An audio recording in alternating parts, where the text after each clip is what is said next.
Selamat malam, saya Maria Putri Manuela, mahasiswi kelas K dari jurusan Hukum untuk mata kuliah Hukum Orang dan Keluarga. Pada malam hari ini saya akan membawakan vlog mengenai pernikahan dalam Islam. Pernikahan adalah sebuah peristiwa sakral yang dihormati dalam setiap agama maupun kepercayaan. Namun, bagaimana pernikahan diselenggarakan dalam Islam dan bagaimana negara turut melindungi dan mengatur proses tersebut. Dalam video ini, kita akan menjelajahi tema pernikahan dalam Islam, khususnya dilihat dari perspektif Peraturan Menteri Agama Nomor 1 Tahun 1994 tentang pendaftaran surat bukti perkawinan di Indonesia dan Undang-Undang Nomor 1 Tahun 1974 tentang pernikahan. Pernikahan dalam Islam bukanlah sekedar akad yang dilangsungkan di hadapan seorang kadi atau imam. Ini adalah ikatan yang sakral di mana pasangan menyatukan diri mereka dalam ikatan yang sah menurut agama maupun negara. Menurut ajaran Islam, proses pernikahan harus memenuhi syarat-syarat tertentu termaksud persetujuan kedua belah pihak, wali yang memihak, serta saksi-saksi yang hadir di dalam akad. Dalam undang-undang maupun peraturan menteri turut mengatur proses ini, memastikan bahwa setiap pernikahan dilakukan dengan prosedur yang sesuai dengan ajaran Islam. Makna pernikahan menurut Undang-Undang Perkawinan Nomor 1 Tahun 1974 Pasal 1 menyatakan bahwa pernikahan ialah ikatan lahir batin antara seorang pria dan seorang wanita sebagai suami istri dengan tujuan membentuk keluarga yang bahagia dan kekal berdasarkan ketuhanan yang Maha Esa. Menurut hukum Islam, perkawinan menurut hukum Islam adalah akad yang sangat kuat untuk mentaati perintah Allah dan melaksanakannya merupakan ibadah. Tujuan pernikahan sendiri adalah mendapatkan ketenangan dan ridha Allah, mengikuti sunnah Rasulullah, mewujudkan keluarga yang sakinah, mawaddah dan warahmah, dan mendapatkan keturunan, menyambung silaturahmi, dan memperbaiki kualitas hidup. Dalam hukum Islam ada 5 hukum pernikahan. Yang pertama adalah mubah. Seseorang melakukan pernikahan hukumnya boleh atau tidak melakukan pernikahan juga boleh. Yang kedua ada wajib. Wajib apabila seseorang sudah mampu membayar mahar dan memberi nafkah dan takut terjerumus ke dalam perbuatan zina. Yang ketiga adalah sunnah. Sunnah apabila seseorang telah mampu untuk memberi mahar dan menghidupi kepada calon istri, akan tetapi mampu mengendalikan nafsunya sehingga tidak terjerumus ke dalam zina.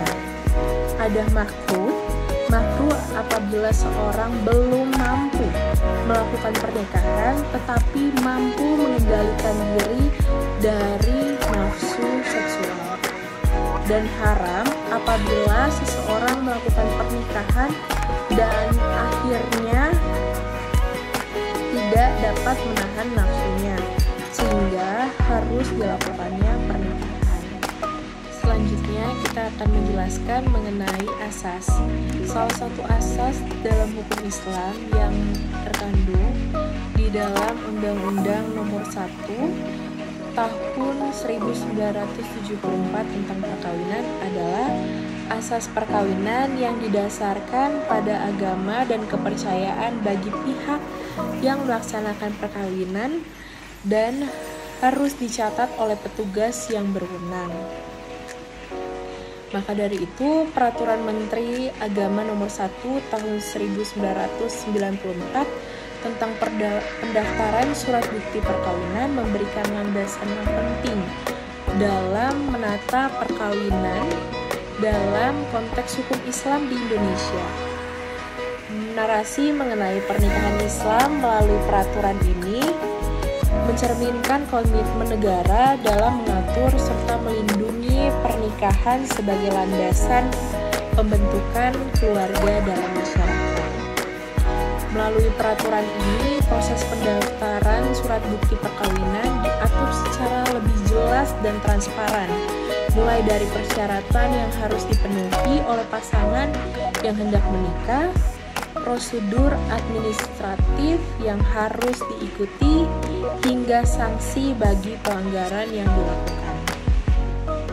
Dengan adanya peraturan menteri ini adalah langkah penting yang menegaskan keabsahan pernikahan dalam ranah hukum negara serta memberikan perlindungan dan akses terhadap hak-hak pasangan yang telah menikah.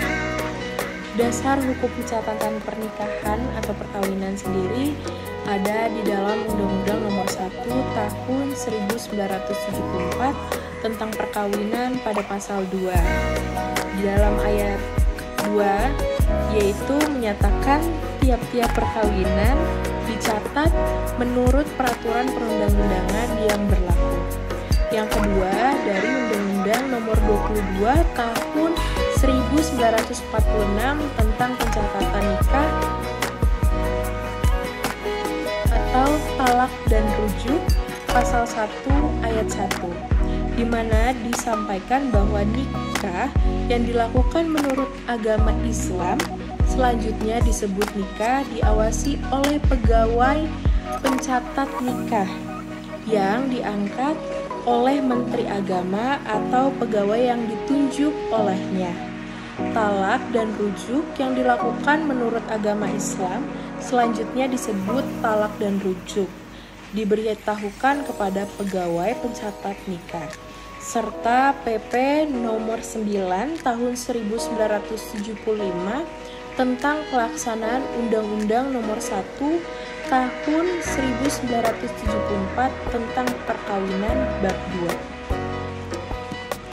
Pencatatan perkawinan sendiri adalah ikatan lahir dan batin antara seorang pria dan seorang wanita sebagai suami istri dengan tujuan membentuk keluarga yang yang bahagia dan kekal berdasarkan ketuhanan yang Maha Esa.